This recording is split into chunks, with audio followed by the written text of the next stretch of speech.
भाई सीधी सी बात है ना कि नीच बोले गोपाल, फंस गए केजरीवाल। एक बड़ी खबर है, गोपाल इटालिया का एक और ताजा वीडियो आ गया। ये आपको कहीं नहीं दिखाया होगा अब तक। ये गोपाल इटालिया का, आम आदमी पार्टी के गुजरात अध्यक्ष हैं, इनका एक और वीडियो बीजेपी ने जारी कर दिया। जल्दी से एक बार वो वीडियो सुना दीजिए, क्योंकि नीच वाला वीडियो तो सुबह से आप देख रहे हैं। ये नया वीडियो जारी किया गया है गोपाल इटालिया का बीजेपी की तरफ से। एक बार वो सुना दीजिए जल्दी से।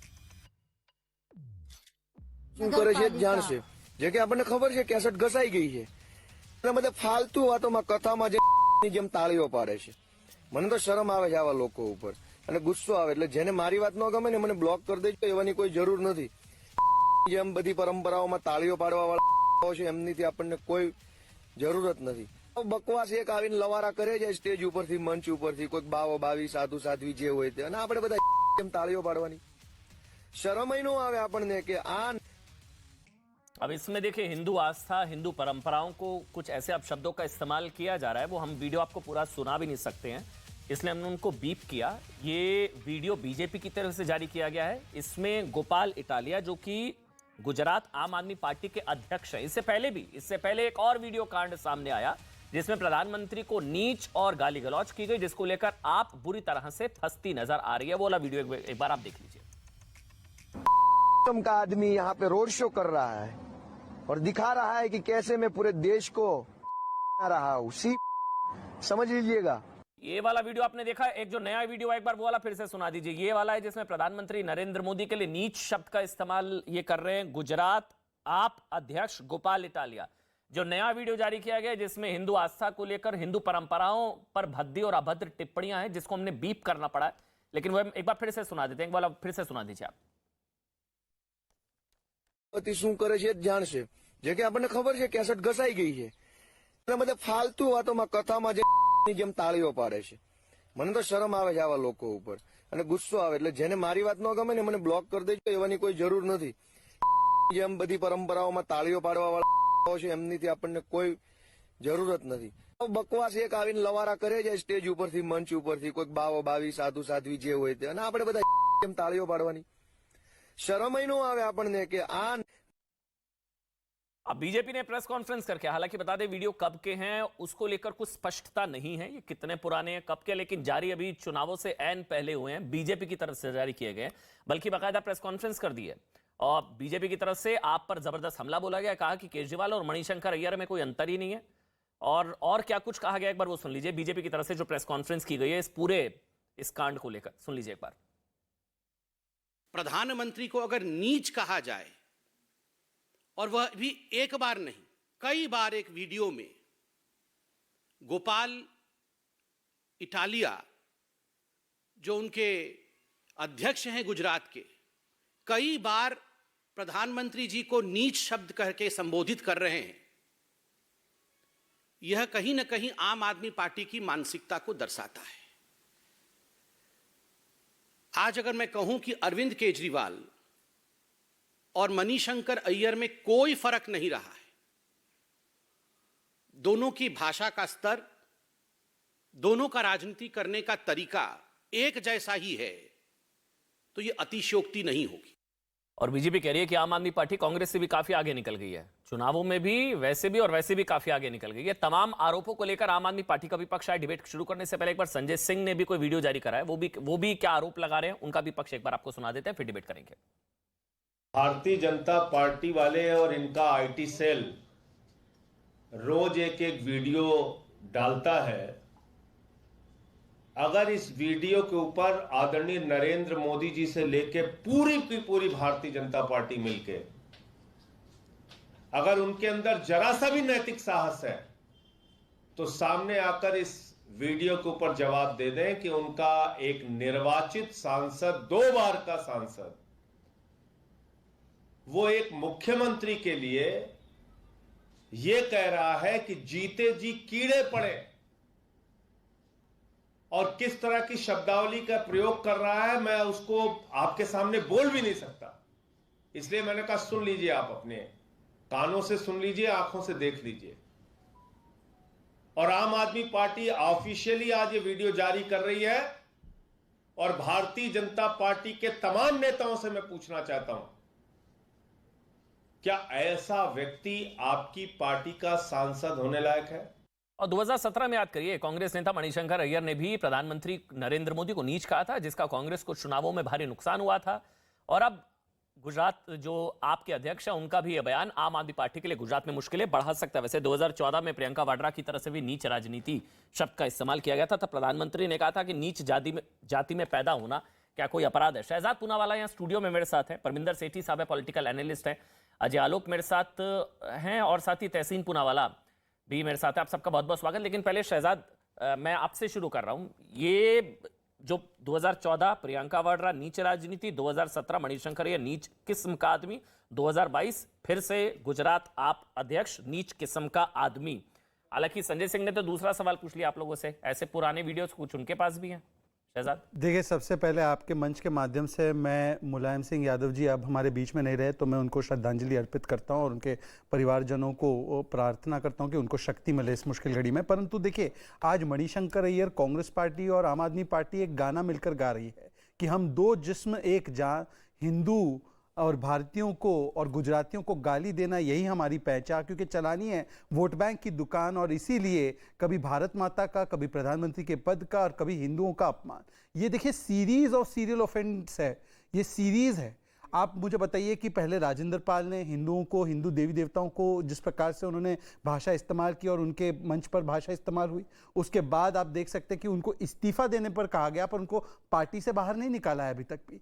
आज आपने जो वीडियो दिखाया गोपाल इटालिया का दूसरा वीडियो, बाकी सारी चीज़ें छोड़ दीजिए, जिस प्रकार से हिंदू समाज के जो लोग कथा में जाते हैं उनके प्रति जो शब्दावली का उसने इस्तेमाल किया है, यदि कोई सच में हनुमान भक्त हो, सच में कोई कृष्ण भक्त हो, सच में कोई राम भक्त हो, तो क्या वो ऐसे व्यक्ति को अपनी पार्टी में एक मिनट के लिए भी रख सकता है? ना कि ये कि जायज ठहराए कि किसी ने और कुछ कहा। चलिए आते उस वीडियो पर भी आते। मुझे बताइए कि परवेश वर्मा जी का जो वीडियो है, जो ये बता रहे हैं, बहुत आम भाषा, और जो अगर आप गांव की भाषा देखें तो कई बार कहते हैं गुस्से में लोग कि आपको कीड़े पड़ेंगे, परंतु उसकी तुलना इस शब्द से करना जो कि एक शब्द प्रधानमंत्री के जाति को सूचक करके उनको अपमानित करने का हो, जो कि एक सी वर्ड हो, जो कि महिला विरोधी शब्द हो, जो कि भारतीयों के लिए और गुजरातियों के लिए जिन्होंने वोट किया हो प्रधानमंत्री को, उनके लिए इस्तेमाल किया गया हो, और जो कि भारतीय लोकतंत्र पर एक अपमानजनक और एक गाली का इस्तेमाल करना हो, क्या ये दोनों को जायज ठहराया जा सकता है? सी फॉर क्लीन बता रहे थे नहीं, वो सी फॉर क्लीन नहीं, ये सी फॉर क्लीन बोल्ड हो चुके हैं, क्योंकि आज पता चल चुका है कि ये मोहरे तो ये हो सकते हैं, राजेंद्र पाल और गोपाल इटालिया महज मोहरे हैं, मास्टरमाइंड जो है इन बयानों के पीछे। क्योंकि मैं आपको बताता हूं कि हिंदुओं के खिलाफ बोलने की एक सीरीज है। आपको याद होगा कि राम मंदिर पर मत जाना, मेरी नानी ने मना किया, ये किसने बोला था? अरविंद केजरीवाल ने बोला था। राम मंदिर की जगह पर बिल्डिंग बन जाए, देखिए किसी वेटिकन और मक्का के बारे में नहीं बोलना चाहिए और बोलते भी नहीं है कोई, परंतु राम मंदिर की जगह पर बिल्डिंग बन जाए, ये किसने कहा था? मनीष सिसोदिया ने कहा था। आपको याद होगा स्वस्तिक के चिन्ह को ट्वीट करते हुए कि झाड़ू से उसे मारा जा रहा है, ये किसने किया था? अरविंद केजरीवाल ने किया था। और आखिरी में विधानसभा में खड़े होकर किसने ठहाके लगाए थे हिंदुओं के नरसंहार पर, कश्मीरियों के नरसंहार पर? तो ये हिंदू हेट्रेड की सीरीज है, और ये इसलिए है क्योंकि गुजरात के सर्वे में जीरो मिला है। गुजरात के सर्वे में जब से जीरो मिला है, तो आम आदमी पार्टी एक वोट बैंक को लुभाने के लिए ये बार बार इस प्रकार के हथकंडे जो कांग्रेस अपनाती थी, आज आम आदमी पार्टी उसी हथकंडे को अपना रही है, और दोनों में समानता है। देखिए ना, केजरीवाल मास्टरमाइंड कहां से हो गए? उन्होंने तो इस्तीफा करवा दिया ना। इससे पहले गौतम जी का एक आया था, गौतम से गोपाल तक, लेकिन उनका इस्तीफा हो गया। इसमें भी वो पीछे हैं, उनका दिमाग है, वो मास्टरमाइंड है। मैं आपको एक ही उदाहरण देता हूं इसका। अगर ये इसके पीछे मास्टरमाइंड नहीं है, तो मैंने जो 4-5 उदाहरण हिंदू विरोधी बयानों के और हिंदू विरोधी कृत्यों के गिनाए हैं, उनके ऊपर क्या कार्रवाई की? अब ये जो नया ताजा वीडियो सामने आया है, उस पर बता दे आम आदमी पार्टी के समर्थक बैठे हैं, क्या कथा में जाने वाले हिंदुओं के बारे में जो एच शब्द का इस्तेमाल किया गया कि वो एच की तरह तालियां बजाते हैं, और इसके अलावा भी मेरे पास एक वीडियो है कि मंदिर जाने वाले लोगों के ऊपर किस प्रकार से मखौल उड़ाने का काम यही अरविंद केजरीवाल की पार्टी के नेता ने किया है, जो कि उनका राइट हैंड है। देखिए, वैसे तो कहेंगे तीर्थ यात्रा पर चले जाओ, परंतु वो उनके नेता क्या बोलते हैं? श्री राम में विश्वास मत रखो, कृष्ण में विश्वास मत रखिए, ब्रह्मा विष्णु महेश ये जो है सारे नकली है, मैं 10 करोड़ लोगों का धर्मांतरण करा दूंगा। तो ये शराब, स्वराज से शराब तक, और ये हनुमान चालीसा से लेकर वोट बैंक का कसीदा तक, ये सियासी धर्मांतरण का जो सीरीज है, उसके खिलाफ क्या एक्शन लिया है अरविंद केजरीवाल ने? तहसीन, कांग्रेस का वैक्यूम आम आदमी पार्टी भर रही है, ऐसा पॉलिटिकल नैरेटिव है कि गुजरात में आप लोगों ने वॉक ओवर दे दिया कांग्रेस पार्टी ने, तो बहुत शानदार तरीके से नहीं भर रही है कि मतलब एंटी हिंदू वाली जो चल ही रहा था गौतम का, वो भी कांग्रेस का वैक्यूम, अभी ये मणिशंकर वाला भी रिपीट मार दिया, नीच किस्म का आदमी। तो कांग्रेस से काफी आगे निकल गई आप हर महीने में, नहीं तहसीन? सबसे पहले तो आपके शो में मुझे शिरकत करने का मौका मिला, इसलिए मैं आपका शुक्रगुजार हूँ। सभी पैनलिस्ट को, दर्शकों को नमस्कार कहते हुए मैं 2 या 3 चीज कहना चाहता हूँ। ये जो आम आदमी पार्टी है, जो बीजेपी की बी टीम है, और बीजेपी और इनकी जो नूरा कुश्ती चल रही है, कि इंग्लिश में एक मुहावरा है, इसको हिंदी में अनुवाद करता हूँ, आप मेरी पीठ थपथपाए मैं आपकी पीठ थपथपाता हूँ। ये जो चल रहा है, ये देश देख रही है, गुजरात की आवाम, गुजरात की जनता, देश के आवाम देख रही है कि क्या चल रहा है। अव्वल, अगर इस व्यक्ति ने, गुजरात के अध्यक्ष ने आम आदमी पार्टी के कुछ गलत शब्दों का प्रयोग किया, तो गुजरात की पुलिस है, माननीय नरेंद्र मोदी जी की बात मानती है, उनके मुख्यमंत्री की बात मानती है, उनकी बात सुने, उनको गिरफ्तार करे, उन पे लीगल कार्रवाई करे। क्यों नहीं कर रहे? इनको करना नहीं है। अच्छा, वहां पे देखो, ये झाड़ू वाली पार्टी का, इन्होंने आपके चैनल पे कहा था, मैं आपके चैनल पे, कि मुझे घूस मिला है कि अगर मैं भाजपा ज्वाइन कर दूं, मनीष सिसोदिया ने, कोई एफआईआर फाइल हुआ? उन्होंने बताया ये उनका कर्तव्य है, अगर बीजेपी के किसी व्यक्ति ने रिश्वत दी है या उनको कोई इस तरह की धमकी दे तो एफआईआर फाइल करने का। कोई एफआईआर हुआ? नाम देने वाले थे उन्होंने सीएनएन न्यूज 18 पर और आपके इस चैनल पे न्यूज 18 इंडिया पर दिया उन्होंने, कोई नाम नहीं दिया। ये मैच फिक्सिंग है, ये कीचड़ फैलाना है ताकि कमल खिले। लेकिन इस वक्त झाड़ू चलने वाला है, झाड़ू पे भी चलने वाला और कमल पे भी चलने वाला है। और क्योंकि सारे सर्वे दिखा रहे हैं, सारे सर्वे, कि पहली बार गुजरात के इतिहास में 50% से ज्यादा लोग 27 साल के इतिहास में कमल को बाहर निकालकर फेंकने वाले, कुचलने वाले हैं भारतीय जनता पार्टी को। इसलिए ये मैच फिक्सिंग दोनों पार्टी मिलकर कर रही है, इसमें और कोई बात नहीं। मनीष शंकर अय्यर ने जो शब्दों का प्रयोग किया माननीय प्रधानमंत्री के लिए, उन शब्दों पर सबसे पहले ही निंदा और वाइट मैंने दिया था कि इस पर एक्शन होनी चाहिए, और राहुल गांधी जी ने एक्शन किया, उसको पार्टी से बाहर निकाला। इसको क्यों नहीं निकाला पार्टी से? लेकिन तहसीन, ये कह रहा हूं, ये मैच फिक्सिंग एक कॉन्ट्रडिक्शन है, और ये एक मैच कॉन्ट्रडिक्शन है। पूरी तरह से। मणिशंकर अय्यर ने बोला तो मैच फिक्सिंग नहीं थी, गोपाल इटालिया ने बोला तो मैच फिक्सिंग है। मैच फिक्सिंग मणिशंकर अय्यर ने जो कहा चुनाव के समय, उससे कांग्रेस को नुकसान हुआ। लेकिन आपको एक चीज, और इसलिए उस पर एक्शन भी लिया गया, नुकसान हो या ना, उसके पहले एक्शन इमीडिएटली 2 घंटों में राहुल गांधी ने एक्ट किया।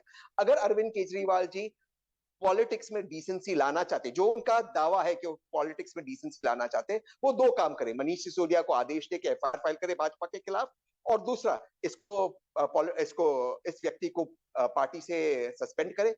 क्यों नहीं कर रहे? क्योंकि ये मैच फिक्सिंग है। अच्छा, मैच आप देखिए, ये मैच फिक्सिंग इसलिए हो रहा है क्योंकि आम आदमी पार्टी जानती है उनको 0 सीट मिलने वाली है। अब लेकिन शहजाद पहले आप जवाब दे दीजिए भाई, मैच फिक्सिंग है, मैच फिक्सिंग, मैच फिक्सिंग। मुझे कभी-कभी और वैसे ना, एक मिनट शहजाद, मुझे भी लगा था कि कोई आदमी, कोई शख्स गुजरात आम आदमी पार्टी का अध्यक्ष अगर प्रधानमंत्री को नीच कह रहा है, वो इतने ना समझ तो है नहीं ना राजनीतिक रूप से कि उन्हें समझ नहीं आएगा कि कितना बड़ा सेल्फ गोल कर रहे हैं वो इतने ना समझ तो हो नहीं सकते कि मणिशंकर अय्यर, वो भी गुजरात में नहीं। जब मणिशंकर अय्यर ने कहा था तो क्या हाल हुआ था कांग्रेस पार्टी का? तो वो इतने नासमझ कैसे हैं? तो या तो उनसे बुलवाया गया, क्या है क्या नहीं है, मैच फिक्सिंग है जो तहसीन इशारा कर रहे हैं। देखिए, मैं तो कह रहा हूं कि ये मैच फिक्सिंग बिल्कुल है, पर ये मैच फिक्सिंग अरविंद केजरीवाल और गोपाल इटालिया के बीच में है कि जो कांग्रेस पार्टी ने, अब मुझे बताइए, ये कहते बी टीम है आम आदमी पार्टी की, 27 वर्ष से कांग्रेस पार्टी गुजरात में हार रही है, वहां पर तो तभी कोई आम आदमी पार्टी थी नहीं, और पिछला चुनाव जो उन्होंने लड़ा वो नोटा से कम वोट आए हैं, और इस बार भी जो सर्वे आ रहे हैं 0 सीट पे है। तो कांग्रेस पार्टी को लड़ना है गुजरात में, तो 27 वर्ष से किसने रोका था भारतीय जनता पार्टी के खिलाफ लड़कर जीतने में? एक सेकंड, इस बार भी अगर देखो तो भारत जोड़ो यात्रा गुजरात को, पोरबंदर को, महात्मा गांधी के जनस्थान को, किसी को छूकर नहीं जा रही है, गुजरात से बहुत दूर होकर जा रही है। तो क्यों नहीं जा रहे? जाइए गुजरात में, किसने आपको रोका है? परंतु दूसरी बात मैं पूछना चाहता हूं, देखिए, सबसे पहला अवसर जब मिला तो किसने आम आदमी पार्टी की सरकार बनाने में मदद की? कांग्रेस पार्टी ने, परंतु बी टीम हमारी है। अच्छा देखिए, दोनों में समानताएं कितनी है। सर्जिकल स्ट्राइक में एक सुर से जिसने आवाज उठाई आम आदमी पार्टी और कांग्रेस पार्टी ने, दोनों ने आर्मी से सवाल पूछे।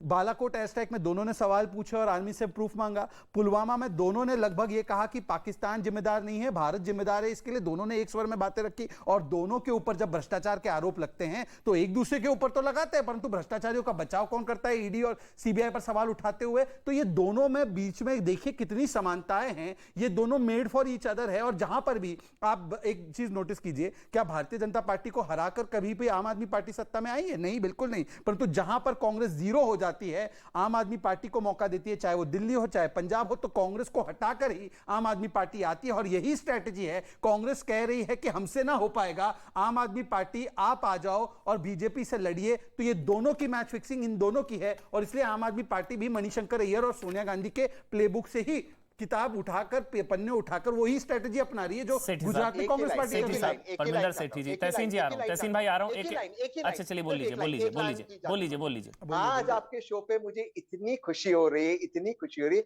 ये जो बीजेपी के जख्मों पे गुजरात के पावन धरती का जो नमक लग रहा है, ये जो नमक लग रहा है, ये मजा आ रहा है देख के। ये जो तड़प है बीजेपी के 50% नहीं देखिए, ये उदित राज के बयानों को जस्टिफाई करने का भी काम किया। ये तहसीन पूनावाला उदित राज के बयानों को भी जस्टिफाई कर रहे हैं। ये नमक कैसे क्यों कह रहे हैं? ये इसलिए कह रहे हैं क्योंकि जो उदित राज ने हमारी राष्ट्रपति के खिलाफ जो शब्दावली इस्तेमाल की, क्योंकि उन्होंने गुजरात के नमक के विषय में बोला था, आज उसी बात को तहसीन पूनावाला जो परिवार के करीबी माने जाते हैं उसको भी जायज ठहरा रहे और गोपाल इटालिया को भी जायज ठहरा रहे। यही कांग्रेस की मानसिकता है।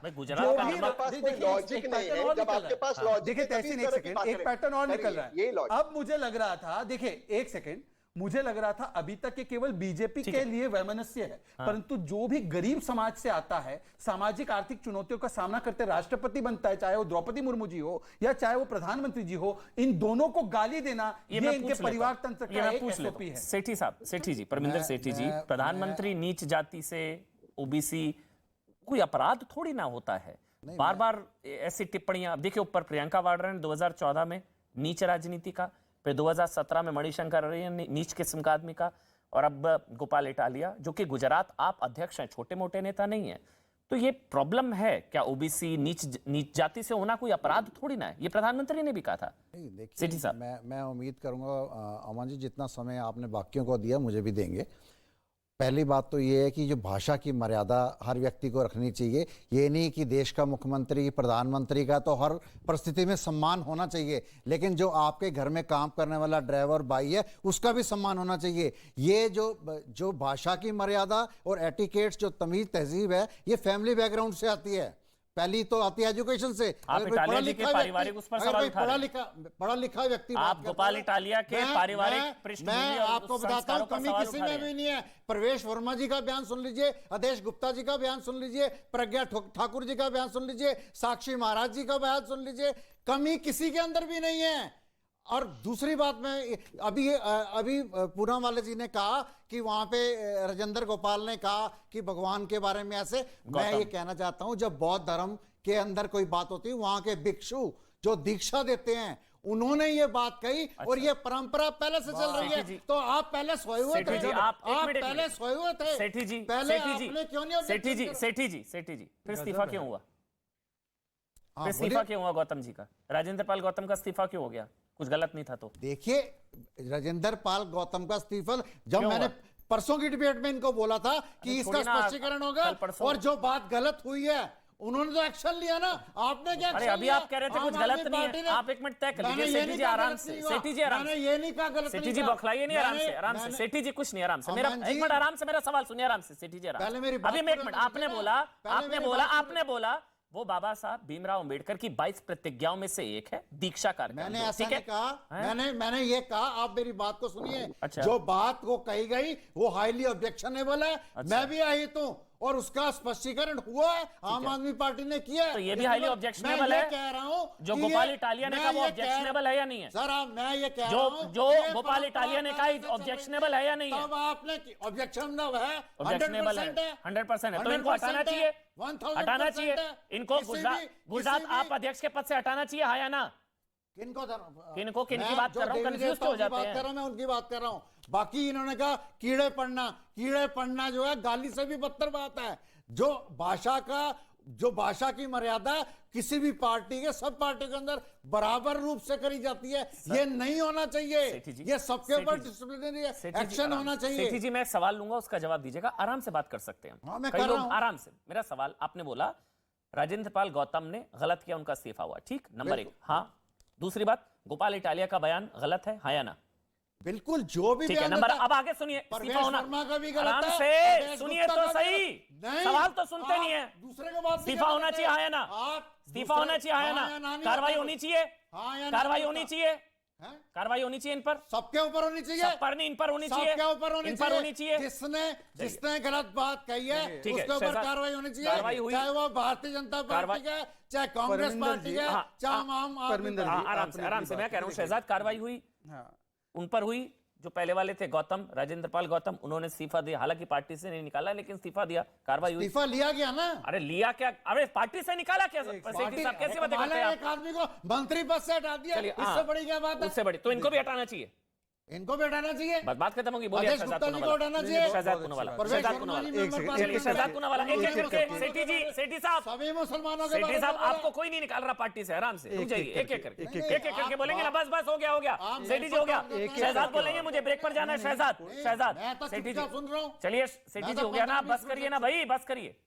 देखिए, एक करके इन्होंने कहा कि जो ऐसी शब्दावली का इस्तेमाल करते हैं वो उनकी पारिवारिक और सांस्कृतिक पृष्ठभूमि को दिखाता है। परविंदर जी, मैं आपसे एक सवाल ईमानदारी से पूछता हूँ। दो चीज़ें हैं। एक तो ये ट्वीट है जिसमें कि स्वस्तिक को झाड़ू से मारते हुए दिखाया गया है। थोड़ा कैमरामैन इसको जूम कर दीजिए, जरा जूम कर दीजिए। मैं तो अब किसी व्यक्ति की बात भी नहीं कर रहा। चलिए, प्रधानमंत्री को भी छोड़ दीजिए एक मिनट के लिए, संवैधानिक पद को भी छोड़ दीजिए। ये तो हमारा चिन्ह है ना, आपका, मेरा, पूरे भारतवर्ष का, हिंदू समाज का ये चिन्ह है। ये अरविंद केजरीवाल का ट्वीट है। अब मुझे बताइए कि इस पे क्या कार्रवाई होनी चाहिए। अगर आप सच में सबसे बड़े हिंदू भक्त है, राजेंद्र पाल का भी स्टेटमेंट आपसे टॉलरेट नहीं हुआ, आपने इस्तीफा ले लिया, तो इस व्यक्ति पर क्या कार्रवाई होगी, जरा इसका बता दीजिए। मैं आपको ये बताता ये देख हूं कि रहे हैं ट्वीट, देख लीजिए एक बार, थोड़ा मैंने देख लिया सर, झाड़ू बहुत दूर है। मैं आपको एक बात बताना चाहता हूँ, मैं आपको एक बात बताना चाहता हूँ, मतलब ये जितनी ये कह रहे हैं और पास लाओ। नहीं, इनको दूर लग रहा है। स्वास्थ्य के पीछे झाड़ू है, कह रहे हैं बहुत दूर है। अगर आप बुलाते हैं तो हमें समय दीजिए। अगर आप हमारी बात के बीच में बोलेंगे तो कोई फायदा नहीं होगा। सेठी साहब, आप स्वास्थ्य के पीछे झाड़ू है और आप कह रहे हैं दूर है। पास होना चाहिए, पास होना चाहिए झाड़ू। जिस बात के बहुत दूर है, बहुत दूर है। कितना दूर है दिखाइए जरा शहजाद, कितना दूर है? ये दूर है, जो बीजेपी ये दूर है। एग्जांपल ला देता हूं, स्वास्थ्य के पीछे झाड़ू, स्वास्थ्य के पीछे झाड़ू, ये दूर है। इनके बारे में बोला गया, उसके बारे में क्या बोलेंगे? अजय आलोक, अजय आलोक, ये बोला ना, गोपाल से लेकर, गौतम से लेकर गोपाल तक, ये इतने सेल्फ गोल क्यों कर रही है आम आदमी पार्टी? कांग्रेस कह रही है मैच फिक्सिंग है बीजेपी और आम आदमी पार्टी में।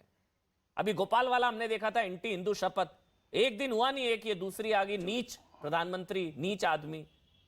तो गौतम से लेकर गोपाल तक कितने सेल्फ गोल? अजय आलोक। देखिए अमन, मुझे तो ये समझ नहीं आता, एक शेर है, हर एक बात पे कहते हो तुम कि तू क्या है, हर एक बात पे कहते हो तुम कि तू क्या है। हमें तो ये बताओ गालिब कि ये अंदाजे गुफ्तगू क्या है, किस तरह की बातें कर रहे हैं? और उसके बाद उस पे चोरी और उस पर से सीना चोरी, वाह, उसको डिफेंड भी कर रहे हैं। मुझे तो लगता है कि बीजेपी और कांग्रेस है, इसकी क्या मतलब? मुझे तो लगता है ये शब्द जो इटालिया है, गोपाल इटालिया, कुछ असर लग गया है, लगता है म्यूचुअल कॉनोटेशन है। मतलब एक हद होती है साहब। देश के प्रधानमंत्री को आप नीच कह रहे हैं और उसको डिफेंड कर रहे हैं, मतलब अद्भुत है ये। लेकिन मत भूलिए, सबसे पहले मौत का सौदागर कहा 2007 में, और उसके बाद से देखिए कैसे सिकुड़ती हुई चली गई गुजरात में। सीखे नहीं, सबक नहीं लिया। 2014 में फिर नीच आदमी कहा, रिजल्ट हुआ 44 पे आ गया। 17-18 आते आते गालियों के फेरिस्त लग गई। घोड़ा, बंदर, कुत्ता, नपुंसक, भस्मासुर और पता नहीं क्या क्या, कुत्ते के पिल्ला का बड़ा भाई, तो दुनिया के जितनी गाली हो सकती है वो प्रधानमंत्री या नरेंद्र मोदी के लिए आप निकाल चुके हैं। चाहे कांग्रेस पार्टी हो, आम आदमी पार्टी हो, चाहे जो, आप भी उसी फेयर लिस्ट में आ गए हैं, तो बहुत अच्छा है। यही अंदाजे गुफ्तगू रखिए, अच्छा है, गाली देते रहिए। मैं तो यही कहूंगा, एक देश का आम नागरिक यही कहेगा कि गाली आप प्रधानमंत्री को दे रहे हैं, जिसका मतलब न पद की गरिमा है और ये आपकी बौखलाहट है, और उसके ऊपर से बैठ जा रहे डिफेंड करने, ये माशाअल्लाह पे सुभान अल्लाह है। ऊपर से गुजरात, गुजराती लगे रहिए और गाली दीजिए। गुजरात में प्रधानमंत्री नरेंद्र मोदी को नीच और गुजराती अस्मिता, मतलब इसलिए बार बार कहा जा रहा है कि गुजरात देगा जवाब। छोटा सा लिख रहा हूं, ब्रेक नहीं, मजबूरी है, छोटा सा ब्रेक ले रहा हूं, फिर ब्रेक से वापस आऊंगा। अजय भाई आप ही से शुरू करूंगा, देरी से आप जुड़े, छोटा सा ब्रेक ले रहा हूं।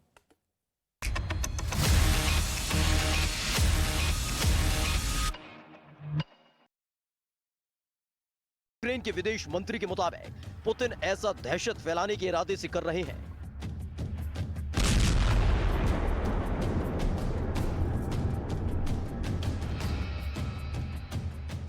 यूक्रेन पर एक साथ कई रूसी मिसाइलों का हमला हुआ। ये शांति प्रिय यूक्रेनी शहरों में दहशत फैलाने का एक तरीका है, लेकिन इससे वो यूक्रेन को झुका नहीं पाएंगे। उनका यही जवाब हर उस देश के लिए होता है जो शांति चाहता है। पुतिन एक आतंकवादी है जो मिसाइलों से बात करते हैं।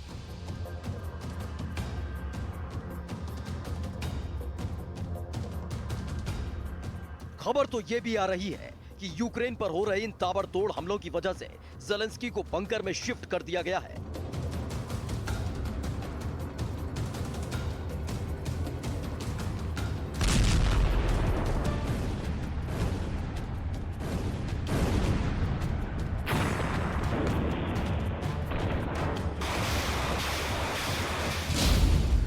यूक्रेन के मैदाने जंग में ईरानी ड्रोन ने मचाई तबाही।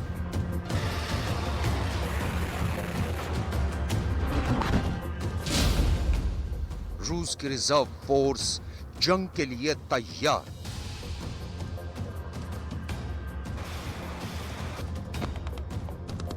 AK-47 से गोलियां बरसाता एक सैनिक, रॉकेट लॉन्चर से निशाना लगाता एक और सैनिक, बंकर से गोलियां चलाकर अपनी पोजीशन बदलते एक सैनिक की तस्वीर, आसमान से बरसते बारूद के बीच एक टैंक बटालियन, मोबाइल मिसाइल लॉन्चरों से आग उगलती मिसाइलें और आर्टिलरी गन की फायरिंग।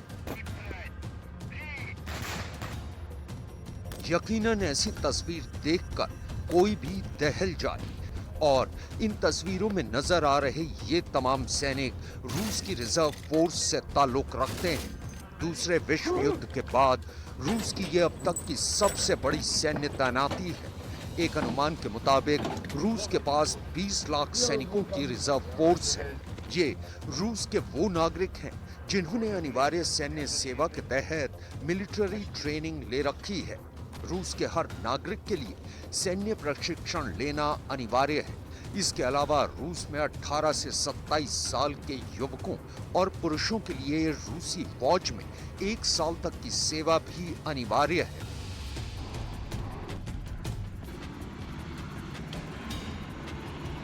अगर रूस और यूक्रेन के बीच सैन्य बलों की तुलना की जाए तो रूस हर लिहाज से यूक्रेन पर भारी पड़ता है और यूक्रेन जंग की शुरुआत में रूस ने जंग के लिए करीब 2 लाख सैनिकों को मैदानी जंग में उतारा था।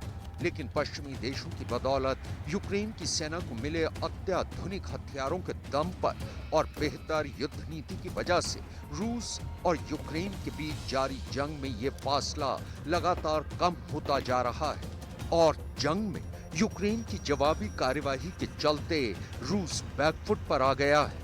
ब्रिटिश न्यूज एजेंसी BBC की रिपोर्ट में इस बात का दावा किया गया था कि 7 महीने की जंग में अब तक रूस के 1000 से ज्यादा वरिष्ठ सैन्य अधिकारी मारे जा चुके हैं। इनमें पायलट, इंटेलिजेंस और सैन्य अधिकारी शामिल हैं।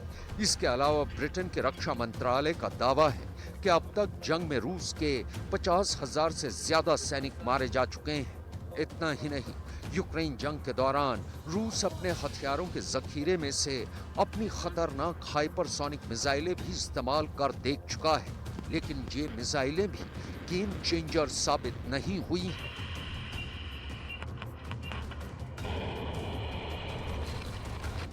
शायद यही वजह है कि रूस के राष्ट्रपति व्लादिमीर पुतिन को सितंबर महीने में ये आदेश पारित करना पड़ा था कि वो यूक्रेन जंग में अपने 3 लाख रिजर्व सैनिकों को उतारेंगे। दरअसल यूक्रेन की ओर से लगातार हमलों के चलते पिछले दिनों रूसी सेना को बैकफुट पर आना पड़ा था। यूक्रेन पर रूस के ताबड़तोड़ हमले, क्राइमिया अटैक का खौफनाक बदला, कीव पर रूसी मिसाइलों का कोहराम, आर्क ऑफ फ्रीडम पर प्रचंड प्रहार, रूस के बारूदी हमलों का जोरदार वार, काला सागर से रूस का मिसाइल हमला, यूक्रेन के कई शहरों में हाहाकार।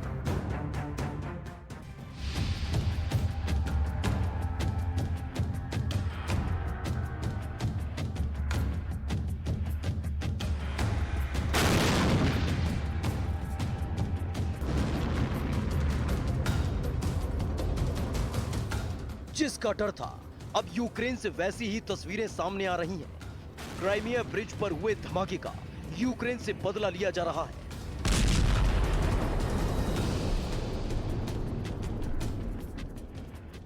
एक साथ यूक्रेन के कई शहरों पर रूसी मिसाइलों ने हमला बोल दिया।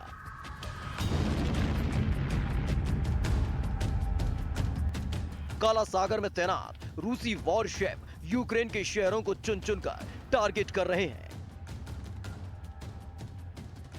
सीसीटीवी कैमरे में कैद इन तस्वीरों को देखिए। कीव पर बारूदी कोराम की ऐसी तस्वीर है जिन्हें देखकर किसी का भी कलेजा कांप सकता है। रूस के इस रॉकेट हमले में कीव का आर्क ऑफ फ्रीडम पूरी तरह तबाह हो गया। क्राइमिया ब्रिज पर हुए धमाके की आग में अब यूक्रेन भी झुलसने लगा है।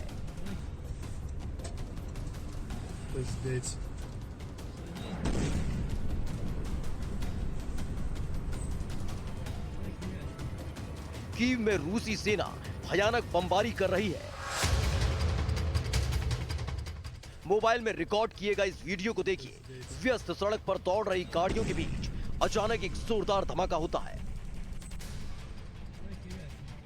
दावा किया जा रहा है कीव को झुकाने के लिए रूस की सेना एक के बाद एक ताबड़तोड़ हमले कर रही है। राष्ट्रपति ज़ेलेंस्की ने भी दावा किया है। रूस के लगातार हो रहे हमलों में कई लोगों के मारे जाने की खबर है। रूसी सेना के लगातार हो रहे हमलों में कई लोगों के मारे जाने की खबर आई है, जबकि कई लोग घायल हो गए।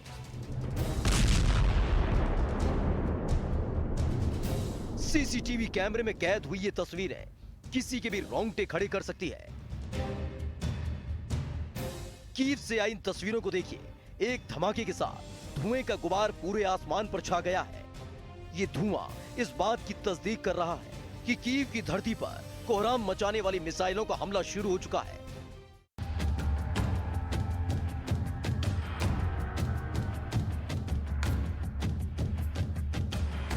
कीव से आई इस दूसरी तस्वीर को देखिए। मिसाइल हमले की जबरदस्त स्ट्राइक देखकर लोग डरे और सहमे हैं। कीव से आई इस तस्वीर को भी देखिए। कीव पर लगातार हो रहे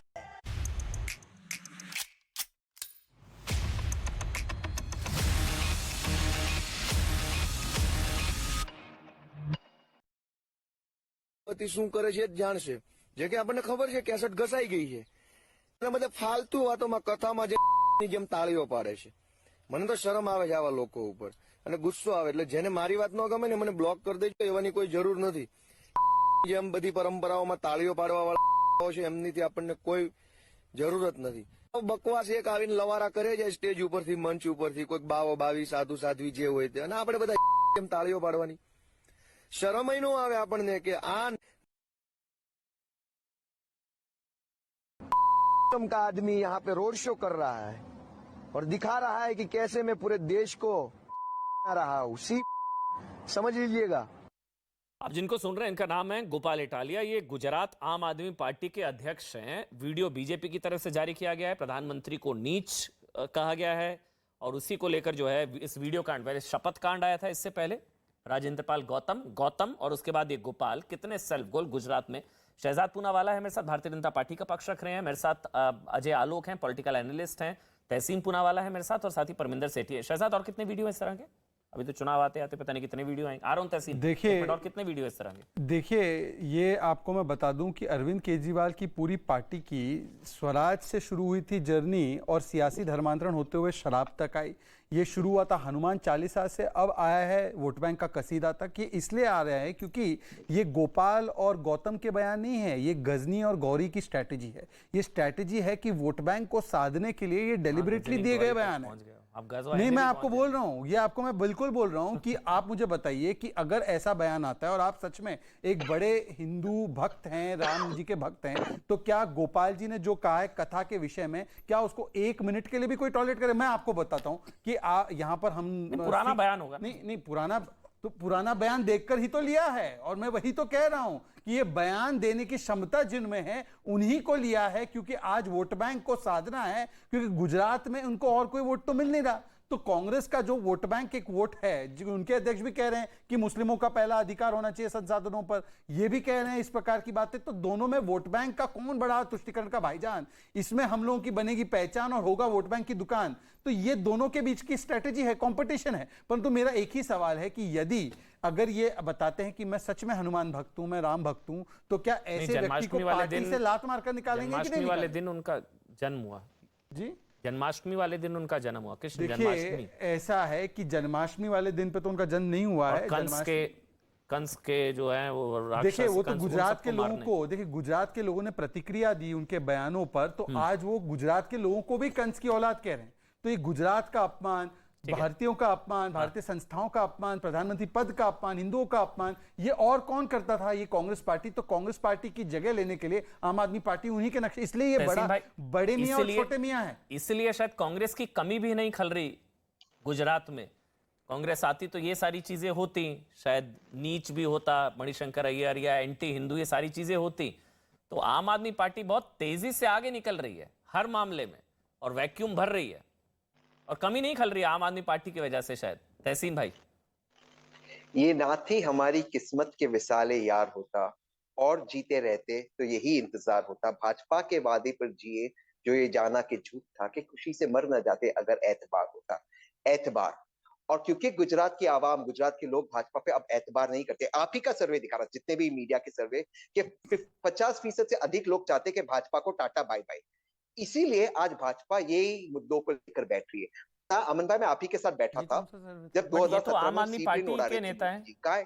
कहाँ है वो सीप्लेन? वो सीप्लेन कहाँ है? धोलेरा स्मार्ट सिटी कहाँ है? अरे सभी हेल्थ इंडेक्सेस पे सभी बड़े सूबों में गुजरात सबसे लास्ट है। सभी हेल्थ इंडेक्सों में 27 साल से भाजपा की सरकार है, सभी हेल्थ इंडेक्सों पे। और कोविड में जो हुआ, सिर्फ जो हुआ वो तो, जितने लोगों की मृत्यु हुई वो तो अलग चीज है। उसके बाद जो वेंटिलेटर है पीएम केयर फंड में, उसमें घोटाला। भाजपा, गुजरात की जनता समझ गई कि भाजपा से कोई कल्याण आपने जो सर्वे का जिक्र किया, इसलिए अब भाजपा को ये सर्वे आपने जिक्र किया 50% नुकसान हो रहा है, इसमें कांग्रेस को कितनी मिल रही है? जी, मैं उसी बता रहा हूँ। 50% से अधिक लोग चाहते कि भाजपा बाहर, नेचुरली वो वोट जाना चाहिए कांग्रेस को।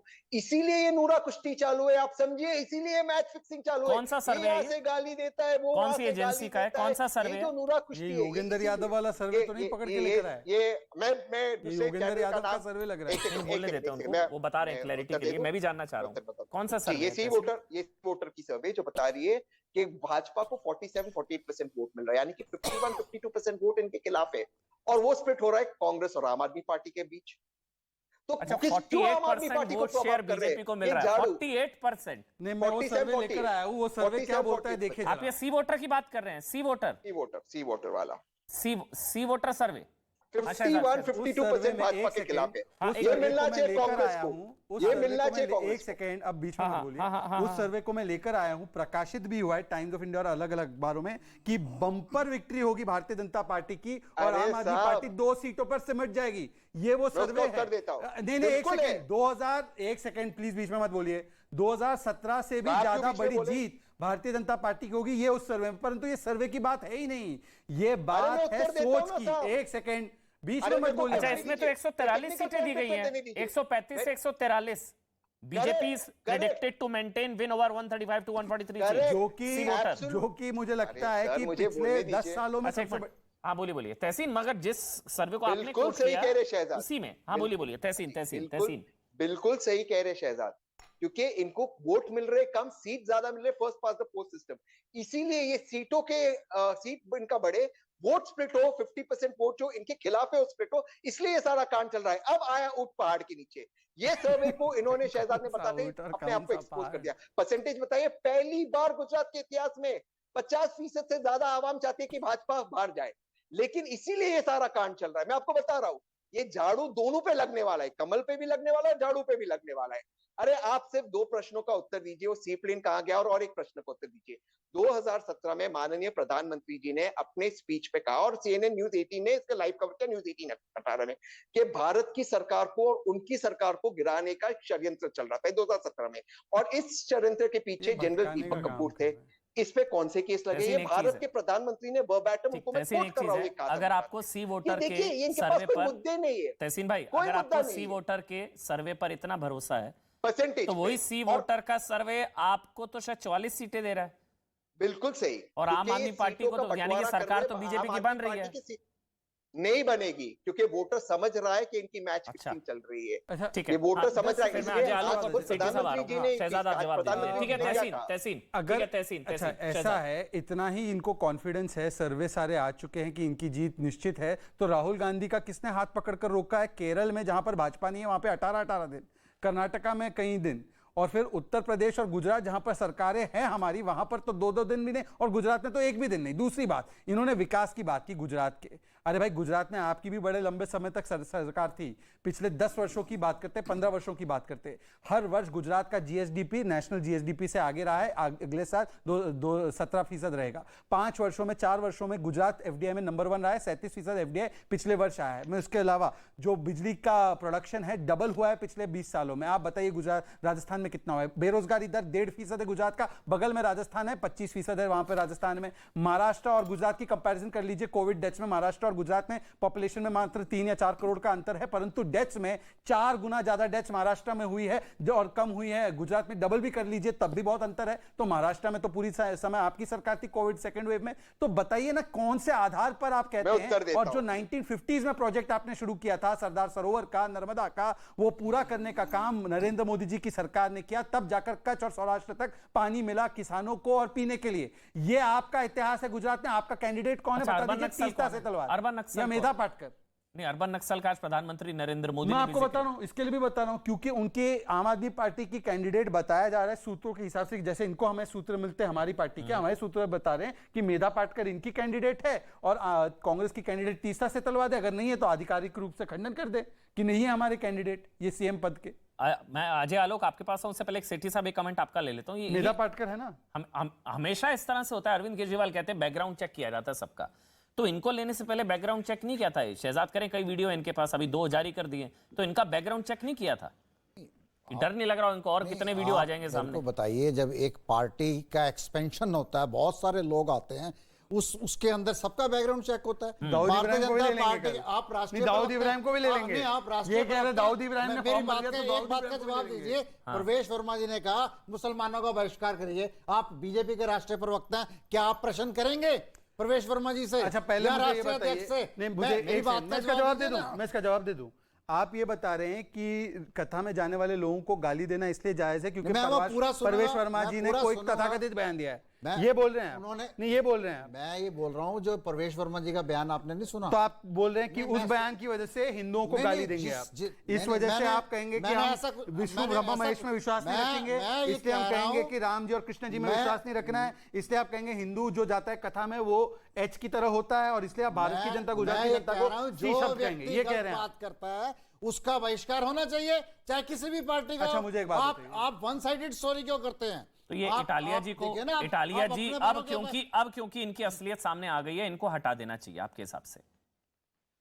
सेठी जी, सवाल आप ही से सुन लिया आपने, मैं ये जवाब सोच रहे हैं, मैं पूछ रहा हूं क्योंकि अब इनकी सच्चाई सामने आ गई है। के अंदर आप पार्टी के राष्ट्रीय प्रवक्ता हैं, आप एक मुस्लिम समुदाय से आते हैं, आपके ऊपर एक तंज कसा गया है, उसका आप प्रश्न करेंगे कि नहीं करेंगे? अच्छा, 1 मिनट कर रहे हैं, पहले सेठी साहब और शहजाद जवाब देंगे। मेरे कहने का मतलब है अब चूंकि इनकी असलियत सामने आ चुकी है, गोपाल इटालिया की, गुजरात आप अध्यक्ष की, क्योंकि इनके वीडियोज आ गए, पता लग गया ये किस तरह की सोच वाले आदमी हैं जो प्रधानमंत्री को नीच और हिंदू परंपराओं को कैसे अभद्र टिप्पणी, अब चूंकि इनकी असलियत सामने आ चुकी है, तो क्या अब इनको हटा देना चाहिए अपने अध्यक्ष के पद से, हाँ या ना? बिल्कुल, हर बात की जांच होगी और जो गलत पाया जाएगा उसके ऊपर एक्शन होगा। आप भी कहिए ना, एक सेकंड, आप भी कहिए ना, तो भारतीय जनता पार्टी की टिप्पणियां करिए, बहुत सारी हैं। मैं बड़ा परवेश वर्मा जी का बयान मैंने सुना था और उन्होंने तो ये शब्द दंगाई, आतताई और उन लोगों के लिए उन्होंने कहा सभी मुसलमानों के। एक सेकंड, आपके पास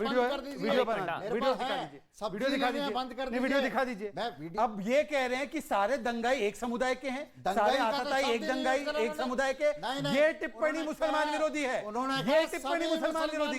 एक बात बताइए, सभी मुसलमानों से सामान खरीदना बंद कर दीजिए, उनके रेस्टोरेंट से खाना खाना बंद कर दीजिए, सब्जी खरीदना बंद कर दीजिए। आपने सुना क्या? ठीक है, मैंने तो सुना जो वो दंगाइयों के लिए कहा, पर आप दंगाइयों को एक समुदाय से जोड़ रहे हैं, ये बहुत वायरल है। परंतु मुझे बताइए, अब दूसरा, अब मैंने तो उसका जवाब दे दिया, अब मुझे बताइए कि जो हिंदू कथा में जाता है वो क्या एच की तरह तालियां बजाता है? नहीं, मैं उसको तो गोपाल इटालिया पे कार्रवाई करेंगे केजरीवाल जी? नहीं, मैंने सुनवा दिया भैया आपको, 4 बार सुनवा दिया, फिर से सुनवा दूं सेठी साहब, नया वीडियो जो जारी किया गया बीजेपी की तरफ से। मैंने पूरा सुना नहीं है, मैं सुनवा देता हूं आपको। झाड़ू और स्वस्तिक में जो आपने स्पष्टीकरण दिया था, मैंने बौद्ध धर्म का, आपने कहा जी राजेंद्र गोपाल ने बोला, उसने स्पष्टीकरण की क्या जरूरत है? उन पर एक्शन हो गया, उन पर तो एक्शन हो गया, आपने उसके ऊपर भी जवाब नहीं दिया। सेठी जी उन पर तो एक्शन हो गया, किसको बचा रहे हैं? जवाब नहीं दिया।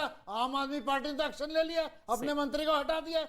अब आप बताइए ना, जो भिक्षु थे ऐसे व्यक्ति को पार्टी में रखना चाहिए। करेंगे आप, उनका घेराव करेंगे, जो कहे जो हिंदू देवी देवताओं के बारे में अजय आलोक, ठीक सर, एक मिनट, किसको बचा रहे हैं? जिनको आम आदमी पार्टी नहीं बचा रही सेठी जी, आप इसको बचा रहे हैं। उनका तो खुद इस्तीफा हो गया, फिर आप बचा रहे हैं भिक्षु दीक्षा, कहां से ला रहे हैं? उनका तो इस्तीफा हो गया, हो गया ना इस्तीफा। आप किसको बचा रहे हैं? उनका इस्तीफा हो गया है, अरे इस्तीफा हो गया उनका। क्यों लिया इस्तीफा जब वो गलत नहीं थे? अभी मैं आपको बताऊं, आप गोपाल इटालिया को बचा रहे हैं ना, बहुत भिक्षु ने बोला और पहले भी बोलते रहे हैं। प्रभु अगर कल को इस्तीफा हो गया तो आप, वहां की कल को गोपाल इटालिया से इस्तीफा हो गया तो फिर क्या करेंगे आप? प्रश्न कर रहा हूं मैं, ये प्रश्न कर रहा सर, कोई बाबा, ये पहले भी ऐसा बाबा होता साहब है। अम्बेडकर हिंदू विरोधी नहीं है, उनके इस्लाम को लेकर क्या विचार है वो पढ़ लीजिए। ये परंपरा, उनके इस्लाम को लेकर क्या विचार थे ना वो पढ़ लीजिए। मैं अजय आलोक आपके पास जा रहा हूँ। अजय आलोक, ये क्या भगवान बुद्ध का ये क्या अजय आलोक, क्या इतना बड़ा कोई क्या? एक मिनट हो गया सेठी जी शांत। अजय आलोक, क्या इतना कोइंसिडेंस हो सकता है कि सारे एंटी हिंदू स्टेटमेंट्स आम आदमी पार्टी के 2 नेताओं की तरफ से 2 दिन में सामने आ रहे हैं? या ये भी तुष्टीकरण वाली स्ट्रेटेजी है कि एक मैसेज चला जाएगा भाई और हम डिनाई कर देंगे? पहले गौतम जी का आ गया और अब इनका इटालिया जी का आ गया। ये भी हिंदू परंपराओं पर अभद्र टिप्पणी कर रहे हैं, गौतम जी का भी आया था। तो ये एक मेयर कोइंसिडेंस हो सकता है या आपको लगता है ये स्ट्रेटेजी है कांग्रेस वाली, कांग्रेस के वैक्यूम को भरना इसलिए? नहीं अमन, देखिए तुलसीदास का एक कहावत है, यथो मत तथो पथ, मतलब नेता का मत जिधर रहेगा पथ उधर ही जाएगा, चाहे कोई भी नेता हो। केजरीवाल जी को आपने हाल फिलहाल में ऑब्जर्व किया है, सफेद झूठ बोलते हैं मुंह पे, सफेद झूठ जिसको कहते हैं। आपके स्क्रीन के माध्यम से दर्शकों ने सुना होगा, मैं जन्माष्टमी के दिन ही पैदा हुआ था, कंस के औलादों का नाश करने आया हूं मैं, बोला है ना उन्होंने जी। तो सब तो मानेंगे इस बात को, ओपनली बोला है उन्होंने। अब मुझे बताइए, जन्माष्टमी हिंदू धर्म का इतना सेक्रेड, और इस्कॉन का भी कृष्ण भक्तों को मानने वाला उनका इतना सेक्रेड त्यौहार है। भद्रपद की अष्टमी महारात्रि को हम लोग जन्माष्टमी मनाते हैं। शायद ये केजरीवाल जी को पता नहीं होगा, ये जुलाई से लेकर सितंबर तक ओवरलैप करता है। इन्होंने कह दिया कि मैं जन्माष्टमी के दिन पैदा हुआ हूं जी। चेक कर लीजिए सब कोई अपने गूगल वहां पे, सारे दर्शक भी चेक कर लें। 1968 में केजरीवाल जी पैदा हुए थे 16 अगस्त को, जन्माष्टमी मनी 13-14 का। ये कहां से पैदा हो गए? और कहते हैं कि कंस की औलादों को मारने आया हूं। कि गुजरात की जनता को कंस की औलाद कह रहे हैं क्या? 27 साल से जिस जनता ने चुन चुन के जिस सरकार को वहां पे लाया है, वो कह रहे हैं कि कंस की औलादों को मैं खत्म करने आया हूं, जिसका मतलब कि जिस सरकार को जनता ने चुना वो कंस की औलाद है। क्या स्टेटमेंट दे रहे हैं ये? आप ये सोचिए, इसे मानसिक दिवालियापन की निशानी है। ये तो चलिए हो गया, मान लीजिए इलेक्शन रेटोरिक से बोल गए, एक एक्सक्यूज देके बचेंगे। या दूसरी बात तो बताइए साहब, चीफ मिनिस्टर है ना, बात का कोई मतलब होता है ना। ऑफिशियल मीटिंग चेयर कर रहे हैं दिल्ली वक्फ बोर्ड की, ऑफिशियल मीटिंग, और उसमें कहते हैं कि मुझे पता चला है कि महाराष्ट्र में वक्फ, मुंबई में वक्फ की संपत्ति पे इस देश के सबसे बड़े इंडस्ट्रियलिस्ट ने कब्जा किया हुआ है। हमारी सरकार होगी तो सबसे पहले उस बिल्डिंग को गिरा के वो जमीन वक्फ को दे देंगे। ये एक नॉर्मल स्टेटमेंट है, ऑफिशियल स्टेटमेंट है ये चीफ मिनिस्टर का। जन्माष्टमी की बात मैंने आपको बता ही दी। तो ये लाइन पे लाइन तो कांग्रेस को तो फॉलो ही करना है। सेल्फ गोल करने में हम लोग कहते थे कि कांग्रेस मास्टर है, रेस लग गई है। अब मैंने बोला ना, ये इटालिया नाम चुन के उनको डाला गया है, जो ठीक कह रहे थे शहजाद, कि बिल्कुल स्ट्रैटेजी करके कि कैसे पोलराइजेशन करना है, कैसे तुष्टीकरण करनी है। ये जो मुस्लिम वोट बैंक है 10-12% का गुजरात में, वो कांग्रेस को नहीं जाके आपको शिफ्ट कर जाए। तो ले आओ इटालिया को, जो है ऑलरेडी हिंदू धर्म का मजाक बनाता हो क्योंकि उसकी मानसिकता बनी हुई है, और उनको दे दिया फ्री हैंड। प्रदेश अध्यक्ष को ऐसे ही बना देता है पार्टी में। यस, कहते हैं बैकग्राउंड चेक करके हम लोग लेते हैं, ये एकदम बिल्कुल बैकग्राउंड चेक करके लिया भाई साहब। जो नेता खुद झूठ बोलता हो, जन्माष्टमी पे भी झूठ बोलता हो कि मैं जन्माष्टमी के दिन पैदा हुआ हूं, इससे बड़ा झूठ क्या होगा? सारे दर्शक गूगल करके देखें, 1968 में जन्माष्टमी थी 13-14 की, केजरीवाल पैदा हुए 16 को। क्या हुआ भैया, मुझे तो नहीं पता है। कैसे लोग 2-3 बार पैदा हो जाते हैं? डॉक्टर हूं, मुझे भी नहीं समझ में नहीं आया, लेकिन हद होती है झूठ बोलने की। गुजराती अस्मिता की आप बात कर रहे हैं कि नरेंद्र मोदी को गाली दी। अरे जो गुजरात की जनता को इज्जत नहीं दे रहा है, गुजरात में चुनाव लड़ने जा रहा है, गुजरात की जनता को कंस की औलाद कह रहा है, कंस की औलादों का विनाश करने आया। जो जनता सरकार चुन रही है उसको कंस की औलाद कह रहे हैं, उसके बाद क्या बात करनी है? ठीक है, ये एकदम डिस्कोर्स में आने दीजिए। जो डिफेंड कर रहे हैं उनको मेरी सलाह है और मजबूती से डिफेंड गुजरात की जनता कंस की औलाद और गुजराती प्रधानमंत्री जिनको गुजरात की जनता ने 27 साल तक चुना है वो नीच, और फिर एक्सपेक्ट है कि गुजराती वोट देगा, गुजरात वोट देगा। नहीं देखिए, जो बातें कही है ना, उसका इंटरप्रिटेशन गलत तरीके से करा गया है। मैं आपको बताता हूँ, जो इंटरप्रिटेशन गलत है। आप इस बात को समझिए ना, देश का प्रधानमंत्री में पहले कह चुका हूं, यहाँ राज्य का मुख्यमंत्री है, उनकी हर परिस्थिति में उनका सम्मान होना चाहिए और हर व्यक्ति को करना चाहिए। ये बात तो मैं बिल्कुल ठोस तरीके से कह रहा हूं, लेकिन आप जिस बात की इंटरप्रिटेशन कर रहे हैं वो चुनावों के अंदर जो बात है, ऐसा है परमिंदर सेठी, आपको कहेगा ना, जैसे उन्होंने कहा कि सी जो उन्होंने कहा, ये तो हर एक को पता है ना, वो गाली है देने की कोशिश। बीजेपी ने तो जो पहले बताइए ना, है ना, जो अरविंद केजरीवाल जी के बारे में इसका तो इंटरप्रिटेशन गलत नहीं है ना, ऊपर हमला भी करवा दिया।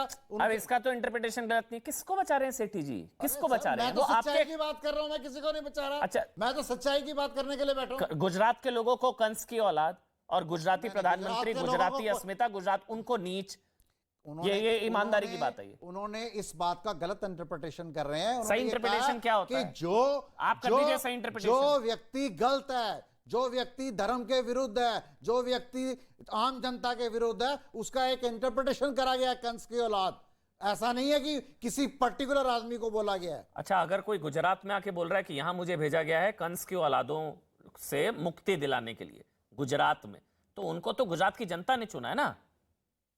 नहीं देखिए, नहीं क्या नहीं समझ नहीं आया? दोबारा समझाऊं, गुजरात के लोगों ने चुना ना, जनादेश है गुजरात का। गुजरात के लोगों ने जिसको चुना वो कंस की औलाद। सत्ता आ जाने से ये तो सर्टिफिकेट तो नहीं मिलता कि हम, लेकिन सत्ता आने के बाद अगर आप सही काम करते हैं, सत्ता आने के बाद अगर आप सही काम करते हैं, तो ये जरूरी थोड़ी है कि जनता को क्या पता कल क्या करेंगे। मतलब सुनिए, आप मैं तहसीन आ रहा हूं, लेकिन शहजाद आप समझे नहीं क्या बोल रहे हैं? मैं वही इंटरप्रिटेशन उनकी गलत है। जैसे सी से वो क्लीन था ना, वो कह रहे थे सी फॉर क्लीन होता है, उसी तरह से उनका इंटरप्रिटेशन अजय आलोक गलत कर रहे हैं। आप लोग गलत कर रहे हैं इंटरप्रिटेशन, उनके वो कहने का मतलब नहीं है कि सत्ता में आने के बाद सही काम करे तो ठीक है। मतलब कि भारतीय जनता पार्टी जिसको गुजरात की जनता ने 27 वर्ष चुना, वो गलत काम कर रहे थे और गुजराती लोग गलत काम कर रहे थे। अंग्रेजों ने मतलब गुजरात के लोगों पे इतना बड़ा, अंग्रेजों ने 200 साल राज करा, वो सही वो चुनाव लड़ते थे। अंग्रेजों ने 200 साल राज करा। भाई क्या तुलना कर रहे हैं भाई? गुजरात के लोगों की तुलना आप अंग्रेजों के साथ कर रहे हैं। आप अंग्रेज चुनाव लड़ते आए थे क्या? कांग्रेस पार्टी ने भी तो राज करा है।